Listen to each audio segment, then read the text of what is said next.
What's going on, guys? This is Lior with Compass out of Boston, and I thought I would make a video giving you guys my top 5 markets to buy rental property within the Boston area.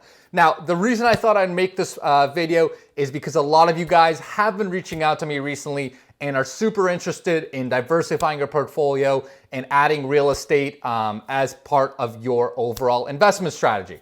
And I think it's an absolutely amazing idea. Despite everything going on with COVID, I mean, the Boston market has been very, very resilient. Some pockets have obviously fared better than others in terms of both values and rents. But as a whole, I mean, Boston really, I believe, is incredibly resilient. And that's why I think a lot of people are seeing that, as a place to invest for the long term. So what I thought I'd do is give you guys my top 5 cities within about 15 to 20 minutes of Boston, where you can still achieve pretty good cash flows comparatively, right? We're still in an expensive market. And as well as I'll give you my thoughts on why I'm still very high on these top 5 cities from different trends, development perspectives, and everything in between. So with that, let's get at it.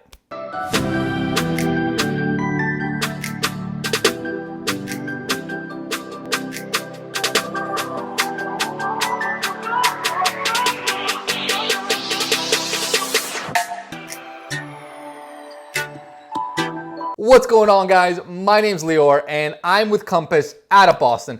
And as I said, I'm excited to make this video, guys, give you guys my top 5 markets I've got on my radar within 20 minutes of Boston, give or take. Now, before we get into that content, 2 quick things. Number 1, if you guys haven't already subscribed to my channel, make sure you smash that subscribe button. I put out tons of new videos every single week talking about everything from lifestyle in different parts of Boston to tips on buying, selling, tips on investing like this one, and everything in between. So if you are all in about Boston real estate and Boston lifestyle, make sure you smash that subscribe button for me.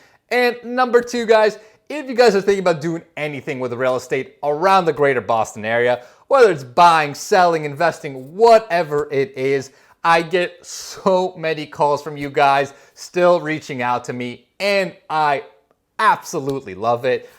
So if you're thinking about doing anything, hit me up on phone, text, email, Instagram, whatever floats your boat. And I will definitely help you out. So with that, let's get right into it. And as I said, I'm gonna be giving you guys my top 5 cities to put on your radar if you're thinking about potentially buying real estate for rental as rental property within about 15 or 20 minutes of Boston, right? The big caveat here is obviously you can go 30, 45 minutes away from the city and certainly look for cheaper real estate and different types of returns. I like to stay within core Boston just because I'm a huge believer in staying right next to Boston, which is a Class A market, super resilient, super strong, lots of economic diversity. So that's why I'm limiting the scope to within about 15, 20 minutes or so of Boston. Now, in all of these cities too, you can still get very good yield, whether you're buying a condo, 2-family or 3-family. Typically when I run numbers on all of these 5 cities I'm going to be talking about, especially as you go on especially as you buy larger buildings, right? So let's say a 2 or 3 family, you can certainly still get very strong cash yields of up to about 7 to 10%, depending on exactly where it is, depending on the exact rents that you're going to be getting. So still very strong yields in a very, very strong and resilient market. So with that, let's get right into it. And I'm going to start with city number 5, which is Malden. And Malden has been one of the most competitive markets around. It was actually a couple of years ago listed as like one of the hottest markets across the country, really. But Malden's really, really great rental market. It's got plenty of rental demand. Again, if you buy 3 families there, I've seen people get yields of about 7 to 10%. They can certainly push that. As you go smaller with like a 2-family or condo, obviously your yields go down as well, just less scale. But the city has been very competitive and certainly been trending upwards. There's been major developments going on, especially by Malden Center, where the T goes, right? They've been building quite large luxury apartment developments there. Those are set to open pretty soon. Plus, of course, as I said, you've got 2 T stops in Malden. So that's been a huge driver of people wanting to live there, right? Because you're kind of outside of Boston, but you still have access to the T, so you can still commute into the city relatively easily. So overall, it's just been a super attractive market to both buyers as well as renters. And that's why we've just seen so much demand for it. So between all those factors, right, having the T, a lot of new development coming in, it's really got a super blazing hot single family market. Between all those factors, that's why I put it as number 5 on the list. Number 4 on the list is going to be Revere. And Revere has always been kind of on my list to be on the lookout for. Properties are priced somewhat similarly, maybe a little bit cheaper than Malden, depending on exactly where you're at. You can buy two to three families anywhere between, say, $650, $700 to about $1 million. Again, same thing as Malden. If you're going to be buying a 3-family, you can get pretty solid yields. Again, that 7 to 10% mark, depending on exactly the type of building you buy. But Revere's also been certainly trending upwards. Been lots of development, especially on the coastal side by the water, right? They've had tons of new luxury apartment developments right by the water. If you drive through the city now, you're seeing a lot of new ground up construction going up.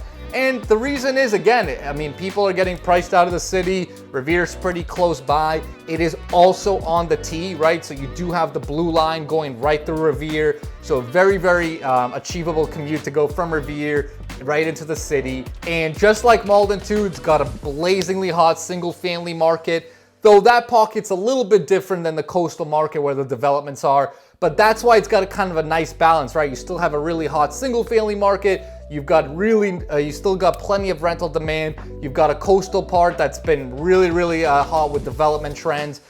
So between all of those factors, I see Revere continue to be on the upwards, and hence why I put it as number 4 on our list. Number 3 on my list is Everett. And in terms of pricing, Everett's pretty similar, I'd say, to Revere, maybe a tad more expensive depending where you look at. But Everett's really been on my radar for a long time. It's actually where I bought my first investment property. In terms of trending upwards, I mean, it certainly is doing that. There are some mega developments going on in Everett. There's one that literally is breaking ground as we speak right now. It's like an 80-unit development.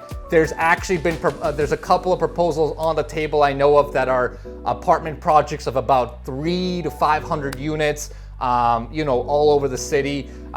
Everett's been really aggressive about trying to bring in more development. It's got a great location, really close to the city, really close to Charlestown, the north end. I mean, it really is like 10-12 minute drive to the north end from Everett, which is nuts. Obviously, it has the casino, which has been there for a while too, so that's certainly helped. But with the new trends of, with the city getting really aggressive and bringing in development, I have that really on the top of my list. I think it's a city that's poised for amazing growth, and I think it's going to continue to change over the next 3 to 5 years. So over there, your yields might be a little smaller just because your pricing gets a little bit more expensive. But I still think it's very much worthwhile the investment. I see that market being very different in the next couple of years. Number 2 on my list is Chelsea. And I kind of struggled. I wasn't sure whether to go number 2 or 3 between Everett and Chelsea. I was bouncing back and forth on these. The reason I decided to put Chelsea as number 2 on my list is I know a lot of you guys really like to focus on cash flow. I do as well. And I think in Chelsea, it's a little bit easier to achieve that cash flow, depending on exactly where you look. Pricing has certainly been up there in Chelsea. I think it's a little bit easier to get some better yield in Chelsea if you're going to compare that to Everett. Now, in terms of the city and how it's been trending, also plenty of construction going on around Chelsea. You've got some bigger developments going on. I know there's a couple of big apartment complexes that are mid-construction right now that are going through. plenty of rental demand in Chelsea. I mean, the location there is obviously fantastic.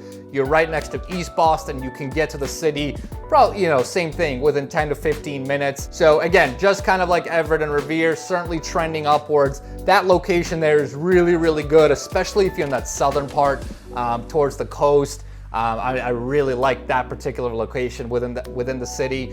But again, you can get I think you can get a little bit better yield than somewhere like Everett. So that's why it crossed number 2 on my list. And finally, number 1 on my list, I kind of crunched up 2 neighborhoods, is Dorchester and Roxbury.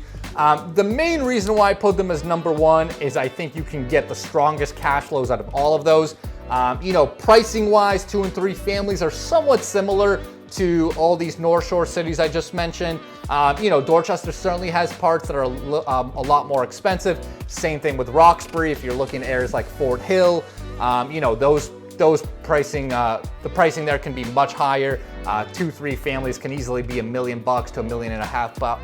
But if you're kind of sticking in the middle of these neighborhoods, you can still get 2 and 3 families between, I'd say, $700 to $1 million. But the reason I like these markets is the rents, I think, are a little stronger than in the North Shore towns. You know, whereas a 2 or 3 bedroom, you're typically looking $2,200 to $2,500. In a lot of those North Shore cities I mentioned, Dorchester, Roxbury, you can typically probably push like $2,300, $2,400 to $2,700, $2,800. So you can get a couple $100 more per unit, which is really nice. Now, in terms of development, both of these neighborhoods have been on a massive upswing within the last number of years. I mean, you're talking about mega projects in both Roxbury and Dorchester. You know, those neighborhoods are literally changing every day. And of course, they both also have really good infrastructure. Dorchester has the T line going right up the coast. It's got the red line. Roxbury, if you're, you know, if you're west further enough, you're going to be pretty close to the orange line. So again, depending on the exact location, you can have pretty good access to the T. So you've got really good infrastructure. So that, along with the better rents, the massive development that's been going on, makes me super high on Dorchester, Roxbury. That's where I personally buy a lot of my real estate as well. And that's why I decided to put that as number 1 on my list. So hopefully that's helpful, guys. Hopefully that kind of puts some ideas in your mind. I think all of these markets are incredibly lucrative and you can find opportunity in all of them. You kind of just have to know exactly what you're looking for and exactly what your model is in terms of investments. So if you guys have any questions about any of this, if you want to bounce off ideas or anything like that, like I said, always feel free to hit me up and I will certainly help you out.